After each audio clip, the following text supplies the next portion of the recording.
when the country was caught flat-footed with regard to the scope and extent of the public's dissatisfaction with the Finance Bill 2024, which degenerated in the Gen Z protests.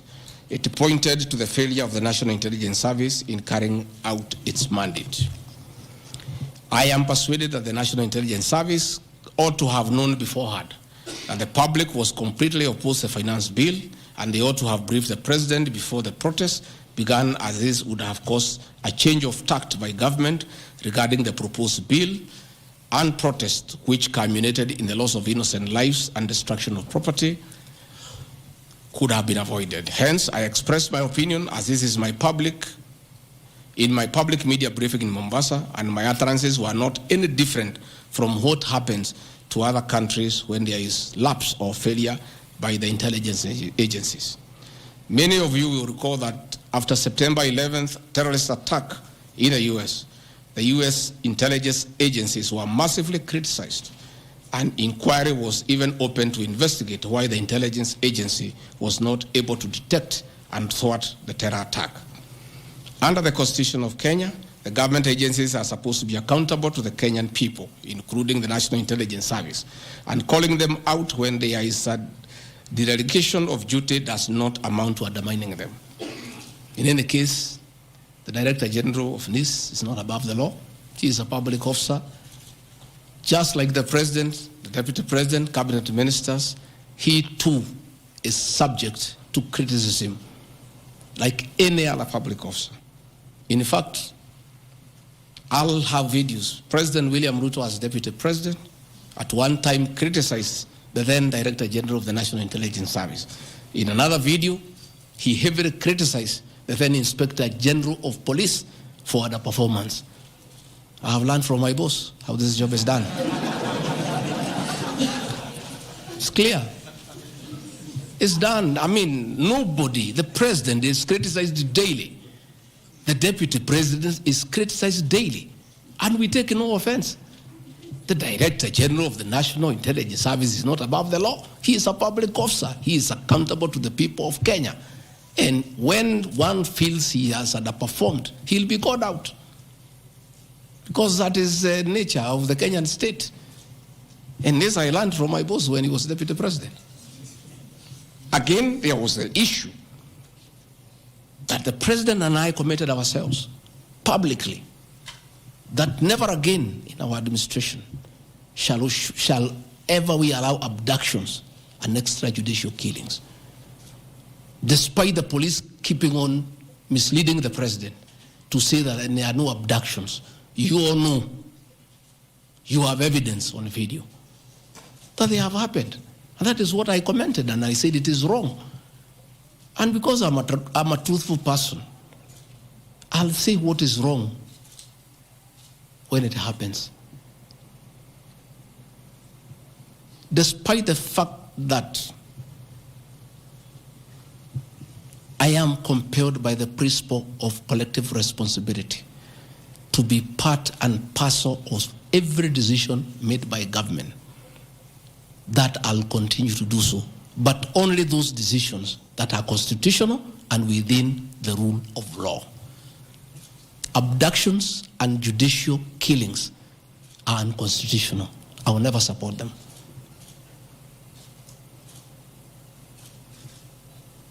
President William Ruto has been criticized left, right, and center. I have not seen him take anybody to court for criticizing him. Why is Rigathi Gachagua being impeached for calling out the Director General of the National Intelligence Service? The Deputy President is criticized daily. The judiciary is criticized daily. The media is criticized daily, including the Star, whom I've criticized today. But that is as far as it goes. And again, despite being just the Deputy President, I enjoy a constitutional right in the Bill of Rights, freedom of speech. And if the Director General of the National Intelligence Service was aggrieved, there are mechanisms of how he can take me to court and sue me for defamation. And I'll be able to argue why I said what I said. So that is not a ground for impeachment. I mean, that is curtailing liberties, the freedom of expression, the freedom to hold public officers accountable for their actions.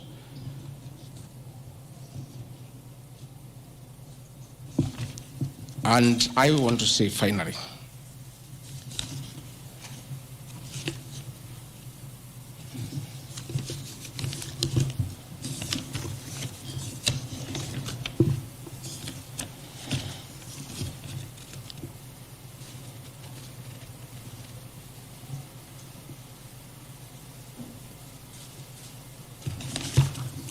I think I've literally addressed all the grounds because I felt it's important for the people of Kenya to know the allegations against the Deputy President and his responses. And as you have heard, though you are not judges and you are not advocates, there is nothing here that violates the Constitution. There is no gross misconduct. There is no crime that has been committed.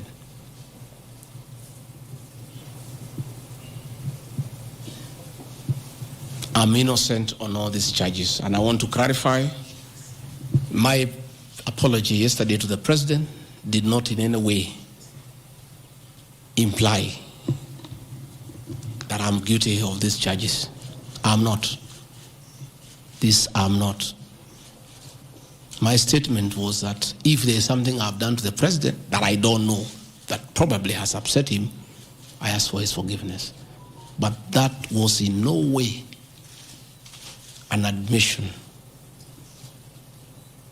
of this ridiculous allegations meant to overturn the will of the people. Finally, in conclusion, I want to say that overturning the will of the people is not a joke. It calls for very serious violation of the Constitution. None of these issues here meet the threshold. We'll go to Bunge tomorrow. I'll be there at 5 for 2 hours, and I'll put my case. In the unfortunate event it proceeds to the Senate, I'll be there again to prove my innocence by way of evidence.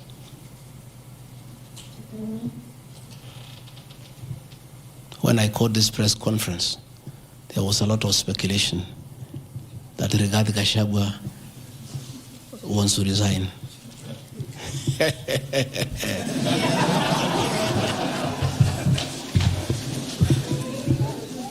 This is a man elected by 7.2 million Kenyans. How dare you suggest to him that he can do so without public participation?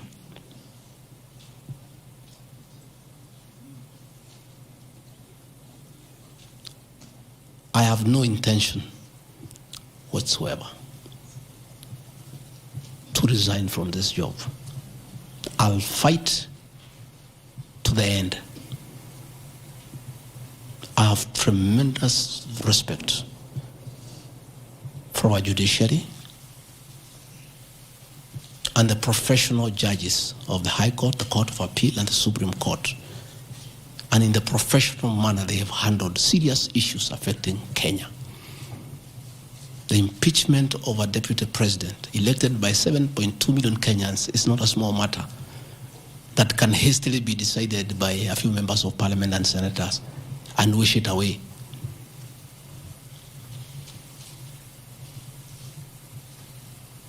I'll submit myself to independent institutions to get justice. And I'm sure, I have no doubt in my mind that I'll get justice. And this impeachment will be thrown out. And I'll carry out my duties as deputy president. That is why anybody sending feelers to me to resign is a joker. And I found a few of people using my friends to come and sweet talk to me. Please, my friends, I don't want to become enemies with you. When you are given such silly messages, don't bring them to me. I have no intention. I cannot resign. I did not give myself this job. I was given by the people of Kenya. I've done nothing wrong against the people of Kenya whatsoever. I've worked hard. I've been very loyal to my boss, President William Ruto. I have worked hard every day.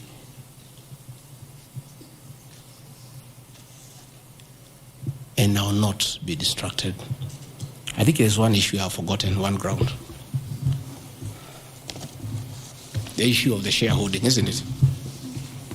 Even you guys can remind me if there is one issue that I have not dealt with.